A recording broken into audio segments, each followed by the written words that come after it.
folkens, og velkommen tilbake til Reise-TV-en, og velkommen til Nederland. Vi nå på vei til en by som heter for Giethoorn, og for å komme oss dit så skal vi kjøre via Groningen og Heerenveen. I dag regner det, og vi har faktisk planlagt med litt transport i dag, da, i og med at det en mildt regn, rett og slett. Men vi ikke så bekymret, for at allerede i morgen så det oppholdsvær igjen. Selv om det regner, så det jo faktisk 22 grader her, så vi fryser jo ikke. Vi kjører nå på motorvei i Nederland, og lurer faktisk litt på hva fartsgrensen for bobil over 3,5 tonn. På GPS-en min så står det 80, altså. Kanskje litt uforberedt inn i Nederland, men vi får jo prøve å lese oss opp på her, og bare få bekreftet at det stemmer.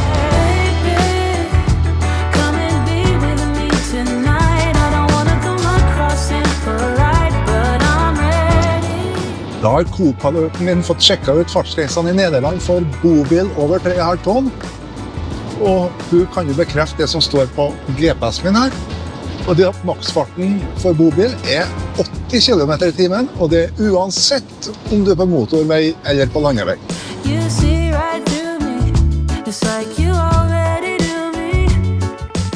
Så langt har vi vært i Danmark og Tyskland på vår Vesteuropa-turné. I denne episoden besøker vi Nederland. Deretter skal vi fortsette gjennom Belgia for så å kjøre langs kysten av Normandie i Frankrike. Vi krysser Frankrike gjennom de sentrale delene for vi igjen kommer inn i Tyskland helt søre i landet og følger da Rhin et godt stykke nordover før vi etter hvert kommer til Rostock for å ta ferga tilbake til Sverige.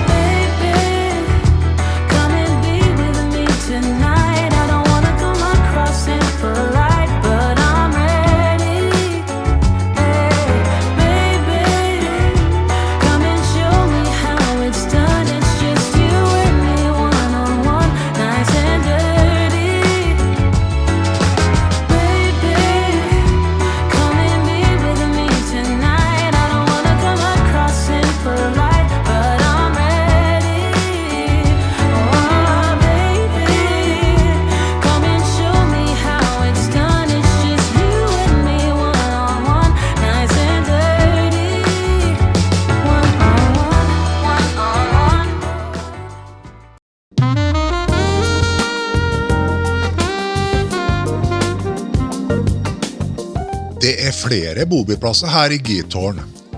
Det Zuiderkluft vel den mest sentrale. Den ligger bare 500 meter fra kanalhusene her i byen. Bobilplassen har en idyllisk beliggenhet i tilknytning til marinaen her.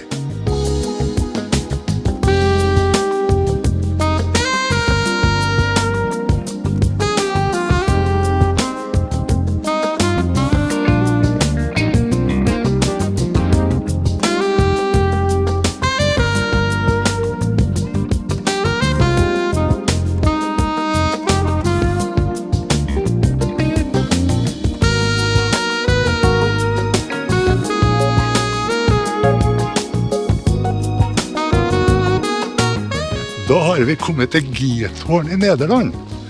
Det en liten landsby på ca. 3000 innbyggere, men så det flere kilometer med kanaler her.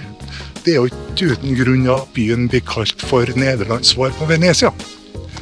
Vi har jo gått rundt litt her nå, og har gått over en god del av bruen som her, men på langt nær alle.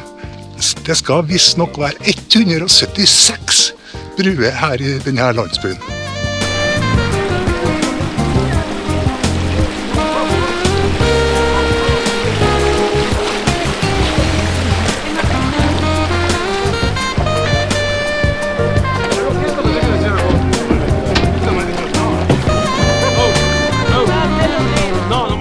Har du kjøpt deg et hus her i Giethoorn, så det også stor sannsynlighet for at du har kjøpt deg en bru.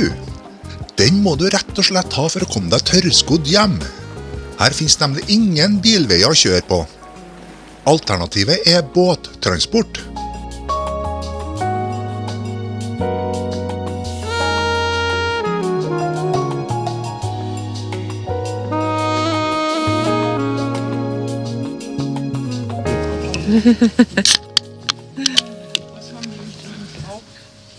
Det kom fram øl. Det kommer fram øl, ja, etter å ha gått seg en lang tur i Giethoorn i dag. vel ta frem helseappen etter hvert og se hvor langt det har gått. Hvor mange broer da? Veldig mange bruer, og som vi har sagt tidligere så det jo 176 bruer i den byen her. Langt der alle går an å kjøre bil over, men det mye gangbruer da. Det sykkelbruer. Vi kjørte jo over i bru i dag når vi kom hit, som dere har sikkert sett. Den var ikke for bred og for stor. Men den tålte 10 tonn da, så det holdt akkurat.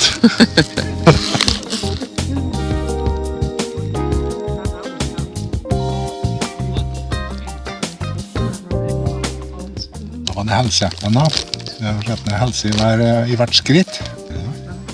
5 kilometer. 7.500 skritt. Fantastisk.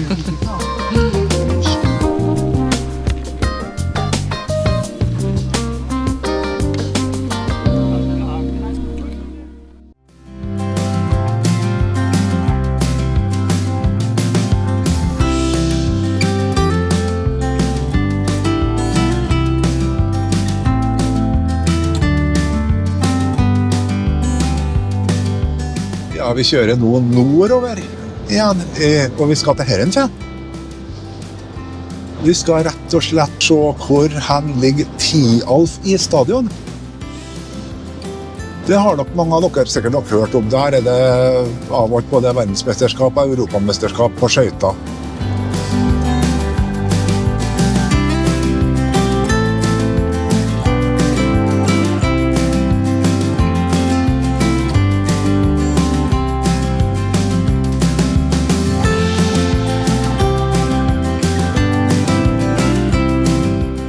Sier du Holland, eller sier du Nederland? I 2019 så kom det en anmodning fra den nederlandske regjeringen om at vi måtte bruke navnet Nederland, og ikke Holland. For Holland jo egentlig navnet på de 2 største provinsene i Nederland. Sør-Holland og Nord-Holland. Det det samme 12 provinser i Nederland. Så derfor så ville de at vi nå skal begynne å si Nederland. Og et tips til da, i den forbindelse, at landet her har jo også en offisiell nettside for turisme. Og nettadressen dit www.holland.com.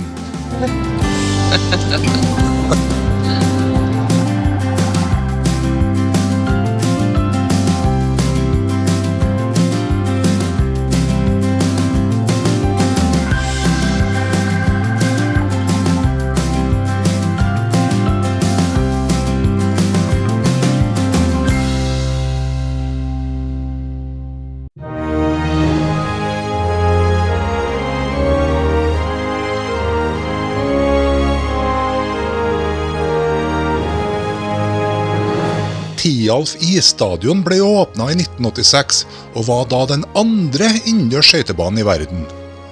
Allerede i inngangspartiet finner vi noe som minner om Hall of Fame, nemlig historiske bilder av skøyteløpere opp gjennom tidene. Og sannelig finner vi en nordmann her også, nemlig Dag Fornes, som ble verdensmester i defenter her i Nederland i 1969. Vi fikk komme inn for å se på anlegget. Det var kun trening som foregikk denne dagen.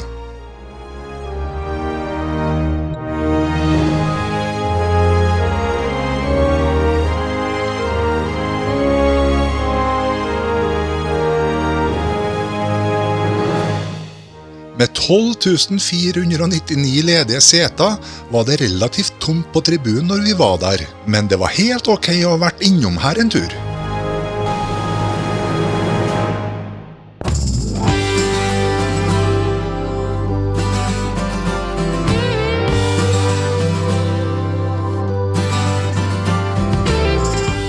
Vi på rull igjen, og nå skal vi kjøre via Auslau Dijk til byen Sandam.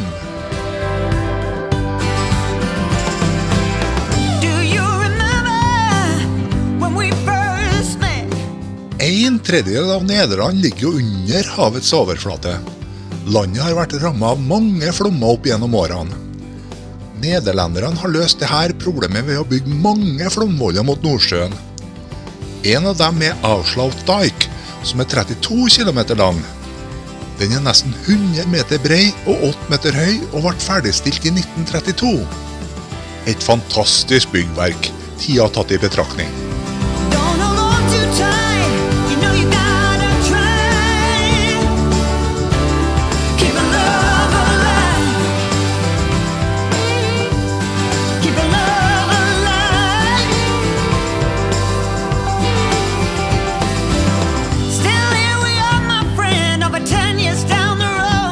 Sanse-Sjans er et boligområde og museum der 1800- og 1900-tallet ble brakt til live.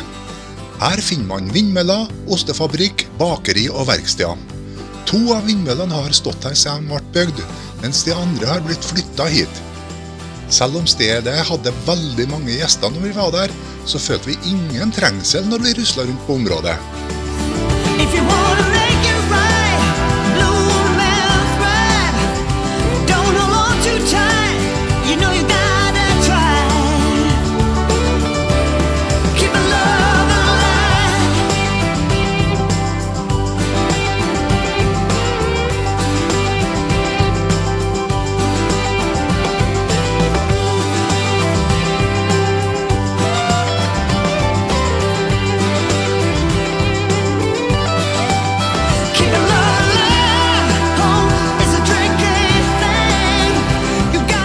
Vi fortsetter videre sørover, og neste stopp er byen Haarlem. Den ligger like vest for Amsterdam.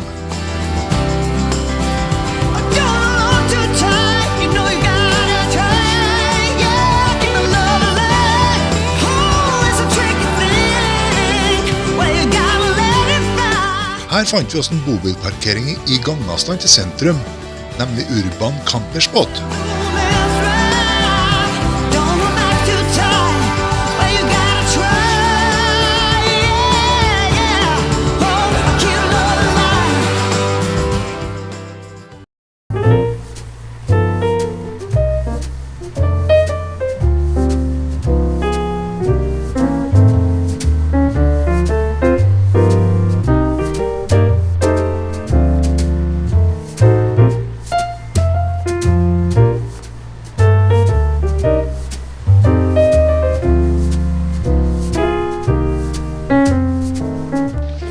Da har vi kommet til en by som heter for Haarlem.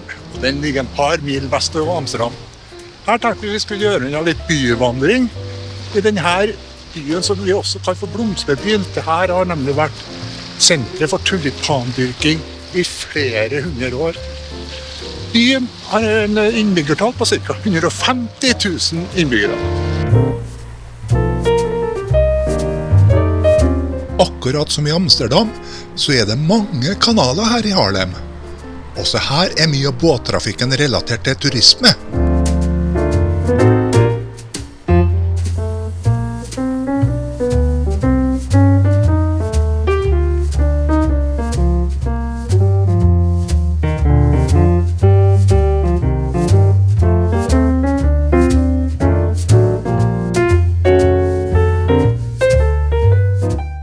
Porten i Haarlem heter Amsterdamse port, fordi den ligger på den gamle ruta mellom Haarlem og Amsterdam. Den ble bygd midt på 1400-tallet, og er nå delvis omgitt av en trafikkmaskin. Det er ikke mulig å besøke Haarlem uten å legge turen innom Grote Markt, den store markedsplassen. Plassen omkranses av mange restauranter og barer. Og som vanlig i en gammel by, så finner man en kirke i tilknytning til markedsplassen.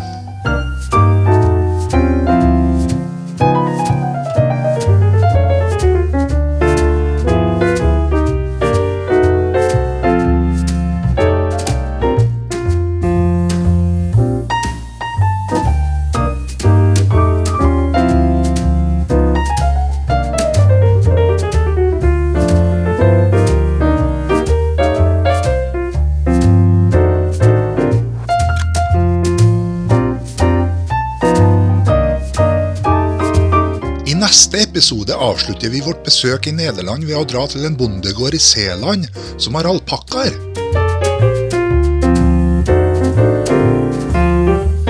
Deretter fortsetter vi videre sørover til byen Brygge i Belgia. Så heng med, så får du se hva som skjer.